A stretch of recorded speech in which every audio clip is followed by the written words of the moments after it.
नमस्कार. New era ॲस्ट्रॉलॉजीमध्ये तुमचं स्वागत आहे. आज आपण फेब्रुवारीमध्ये घडणाऱ्या पौर्णिमेविषयी बोलणार आहोत. ही पौर्णिमा 12 तारखेला होती आहे आणि कर्क राशीत होती आहे. सूर्य मकर राशीत असेल. आता ही पौर्णिमा कर्क राशीच्या 29व्या डिग्रीवर होती आहे. मी ही डिग्री आज का सांगते आहे? कारण ही डिग्री खूप महत्त्वाची आहे. याला डिग्री ऑफ फेट म्हणतात. साधारणतः ह्या डिग्रीवर असं म्हणतात की एका फॅमिलियर पाथ म्हणजे आपली जी नेहमीची अंगवळणी पडलेली वाट असते तिचा एंड होत असतो आणि त्या राशीच्या संदर्भातले जे काही अनुभव असतात ते सगळे आपल्याला आलेले असतात आणि त्यातनं एक प्रकारचं शहाणपण आलेलं असतं. त्यामुळे कधीकधी ह्या डिग्रीवर आपल्याला चॅलेंजेस पण येतात, कारण ते आपला रेडीनेस किती आहे ते बघण्यासाठी असतात. आता ही शेवटची डिग्री असल्यामुळे यामध्ये काहीतरी कंप्लीशनचा अनुभव येतो, काहीतरी पूर्णत्वाला गेलं आहे असं वाटतं. आणि कुठलीही पौर्णिमा जी असते ती पण नेहमी एक गोष्टीचं पूर्णत्व दाखवते, हे आपल्याला माहितीच आहे. सो असं दोन्ही मिळून काहीतरी कन्क्लूड होणार आहे या पौर्णिमेला. आता काय आहे ते आपण पुढे बघणारच आहोत. पण हे जे सगळं शहाणपण आहे, हे चॅलेंजेस आपल्याला फेस करता येत आहेत किंवा आपल्याला जे काही कन्क्लूड होणार आहे ते सगळं मिळून आपल्यात एक परिवर्तन घडणार आहे. एक चांगलं परिवर्तन असणार आहे, महत्त्वाचं असणार आहे, जे आपल्याला आपल्या सोलच्या पर्पजकडे नेणारं असणार आहे. आता ही पौर्णिमा कर्क राशीत होती आहे. कर्क रास म्हणजे मातृत्वाची रास, नर्चरिंग असते, प्रेमळ असते, एक प्रकारे काळजी घेणारी असते, अशी ही इमोशनल रास आहे. आणि एखाद्याची खूप काळजी घेण्यासाठी किंवा त्याला प्रोटेक्ट करण्यासाठी लागणारी जी काही सहनशक्ती, चिकाटी असते तीसुद्धा आपल्याला देते. आणि सूर्य मकर राशीत आहे. मकर रास ही कष्ट करण्याची वृत्ती देते, चिकाटी देते, आपल्या जबाबदारी आपण कशा पार पाडू याचा विषयीचा विचार देते. तर हे सगळं असल्यामुळे ह्या पौर्णिमेच्या दरम्यान आपण आपल्या ज्या काही रेग्युलरच्या जबाबदाऱ्या पार पाडतोय, कामं करतोय, त्या करत असताना कुठेतरी आपल्याला एक इमोशनल अनुभव येणार आहे. ह्या भावना आपल्या कदाचित तीव्र इमोशनल असू शकतात आणि मोस्टली ही सिच्युएशन आपल्या जवळच्या कुणाच्या तरी बाबतीत किंवा एक आपल्या कुटुंबाच्या बाबतीतही असू शकते. आणि हा जो काही इंटेन्स इमोशनल अनुभव आहे, हा सगळा इमोशनल मॅटर त्यावेळेस एका गोष्टीला जाऊन संपेल, पूर्णत्वाला जाईल एका पॉईंटला तो. आणि त्यामुळे आपल्याला असं लक्षात येईल की आपल्या विचारांमध्ये काही निगेटिव्ह गोष्टी आहेत आपल्या, त्या सगळ्या आपल्याला सोडून दिला तर आपल्याला फायदा जास्त होईल आणि एक प्रकारचा नवीन दृष्टिकोन आपण आत्मसात करू आणि तो आपल्याला आपल्या सोलच्या प्रोग्रेससाठी मदत करेल.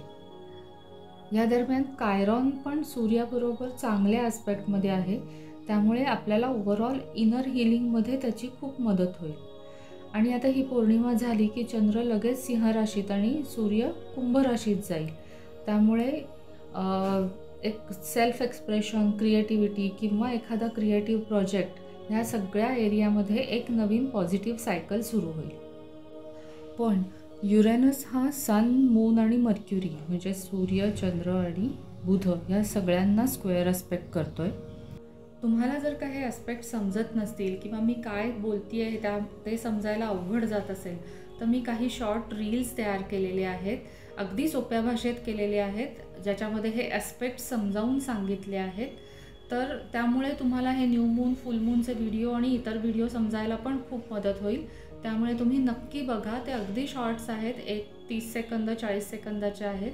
त्यामुळे तुम्ही चॅनलला नक्की व्हिजिट करा आणि तुमच्या काही सजेशन्स असतील तर त्याही तुम्ही प्रत्येक व्हिडिओच्या खाली किंवा ह्या व्हिडिओच्या खाली लिहू शकता.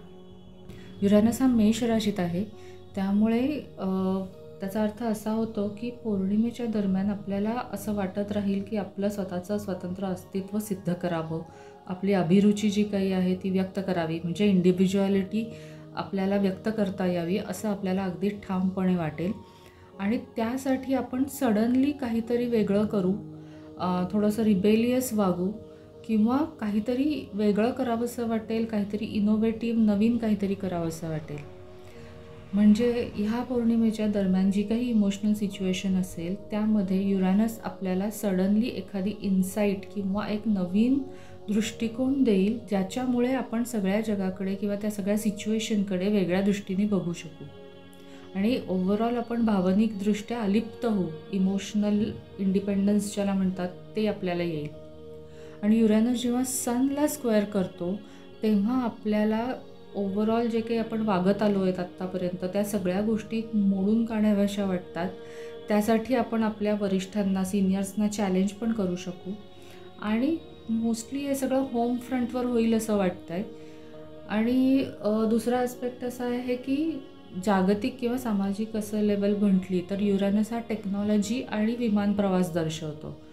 म्हणजे ह्या पौर्णिमेच्या दरम्यान त्याच्यामध्येही काहीतरी अडथळे येऊ शकतात. एखादा टेक्निकल प्रॉब्लेम येऊ शकतो किंवा एखादा सायबर क्राईम उघडकीसा येईल किंवा एखाद्या विमान प्रवासात पण अडथळे येऊ शकतात. पौर्णिमेच्या जस्ट आधी सन आणि मर्क्युरी म्हणजे रवी आणि बुध यांची युती होणार आहे. त्यामुळे आपल्याला एक प्रकारे खूप छान नवीन नवीन आयडियाज सुचत जातील, नवीन विचार सुचतील आणि एक नवीन दृष्टिकोन पण मिळेल. आणि आपल्याला आपल्या विचारांमधला निगेटिव्ह पॅटर्न काढून टाकण्याची आणि नवीन दृष्टिकोन आत्मसात करण्याची एक संधी मिळेल. त्यामुळे तुम्ही बघाल की ह्या सगळ्या ग्रहांच्या अलाइनमेंट आपल्याला एकाच दिशेने सुचवत आहेत की आपण आपल्यातले निगेटिव्हिटी काढून टाकली पाहिजे आणि एक नवीन वेगळा दृष्टिकोन आत्मसात करायला पाहिजे. आता युरॅनस हा मर्क्युरीला पण स्क्वेअर करतो आहे त्याच दरम्यान. त्यामुळे हे जे काही नवीन कल्पना, नवीन विचार आहेत हे आपल्याला खूप सुचतील, पण ते कसे आत्मसात करायचे याबाबत आपल्याला अडचणी येतील. पण तरीसुद्धा आपण या सगळ्यावर मात करून ते करू शकू. आता पौर्णिमेनंतरच्या काळात बुध इतर ग्रहांबरोबर धावत्या भेटी घेणार आहे. ते सगळे डिटेल्स मी इथे देत नाही, पण थोडक्यात त्याचा सारांश सांगते.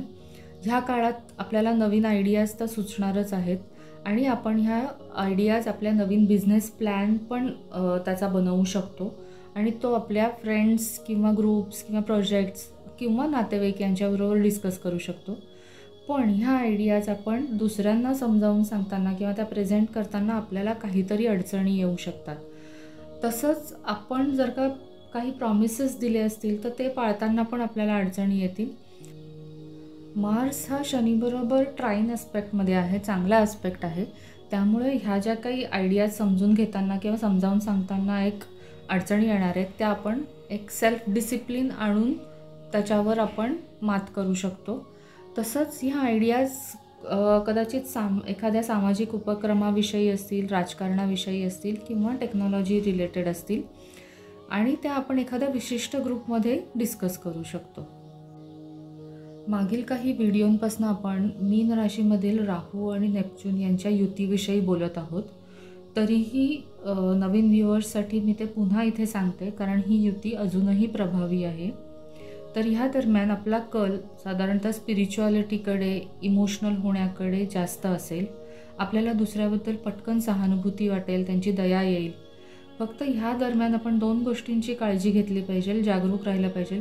ते म्हणजे स्वतःची अनावश्यक कीव करणं टाळलं पाहिजे आणि दुसरं म्हणजे व्यसनांपासून लांब राहायला पाहिजे. तर ह्या महिन्यात प्लुटो ह्या सगळ्या ग्रहांबरोबर 60 अंशाच्या कोनात आहे. त्यामुळे तो ह्या सगळ्या फिलिंग्समध्ये जास्त डेप्थ आणेल. म्हणजे काय तर स्पिरिच्युअलिटी, इमोशन्स किंवा आर्टिस्टिक एक्सप्रेशन यामध्ये आपण जास्त खोलवर जाऊन विचार करू. कायरॉन हा एक हीलिंग प्लॅनेट आहे. त्यामुळे तो आपल्याला सर्व शारीरिक किंवा मानसिक आजारातून बरे व्हायला मदत करतो. तो आपल्या भावनिक दुःख, खोलवर दडलेलं दुःख म्हणजे इमोशनल वुंड कुठे आहे ते दाखवतो आणि त्यातून बरे होण्याचा मार्गही तो दाखवतो. आणि तो आता सूर्याबरोबर 60 अंश कोनात आहे आणि चांगल्या ॲस्पेक्टमध्ये आहे. त्यामुळे आपल्याला एक प्रकारचं इनर हिलिंग मिळेल आणि त्यामुळे आपण आपली प्रगती करू शकू. आता या पौर्णिमेचा सारांश सांगायचा झाला तर तो असा असेल की या दरम्यान काहीतरी इमोशनल मॅटर्स पूर्णत्वाला जातील आणि आपण आपल्या विचारांमधले निगेटिव्ह पॅटर्न काढून एक नवीन दृष्टिकोन आत्मसात करू. आपल्याला नवीन नवीन आयडियाज सुचतील, नवीन दृष्टिकोन मिळतील. आपण नवीन बिझनेस प्लॅन करू आणि ते इतरांबरोबर डिस्कस करू. तसंच काही आयडिया या सामाजिक उपक्रमाविषयी असतील किंवा पॉलिटिक्स किंवा टेक्नॉलॉजीविषयी असतील आणि आपण त्या एखाद्या विशिष्ट ग्रुपमध्ये डिस्कस करू शकतो. नंतर आपल्याला स्पिरिच्युअलिटी, इमोशन्स, आर्टिस्टिक एक्सप्रेशन ह्या सगळ्याला एक जास्त डेप्थ मिळेल आणि ओव्हरऑल ह्या पौर्णिमेमुळे आपल्याला एक इनर हीलिंग मिळेल, एक शहाणपण येईल, ज्ञान मिळेल आणि ते आपल्याला आपल्या सोलच्या प्रोग्रेससाठी खूप उपयोगी पडेल. तसंच ह्या महिन्यात 24 तारखेला मार्स जो वक्री होता तो आता मार्गी होणार आहे. त्यामुळे आपल्याला रोजच्या आयुष्यात डे टू डे बेसिसवर जी काही एनर्जी लो वाटत होती ती आता छान वाटायला लागेल, हळूहळू वाटेल. सो ओव्हरऑल एनर्जीमध्ये शिफ्ट होईल. सो ह्या सगळ्या गोष्टींसाठी आणि फेब्रुवारीसाठी तुम्हाला खूप खूप शुभेच्छा. हा व्हिडिओ तुम्हाला कसा वाटला हे कमेंटमध्ये नक्की कळवा. ह्या व्हिडिओविषयी तुम्हाला काही प्रश्न असतील तर तेही तुम्ही कमेंटमध्ये लिहू शकता. आणि व्हिडिओ आवडला असेल तर नक्की लाईक करा, तुमच्या फॅमिली आणि फ्रेंड्सला शेअर करा आणि चॅनलला सबस्क्राईब करा. धन्यवाद.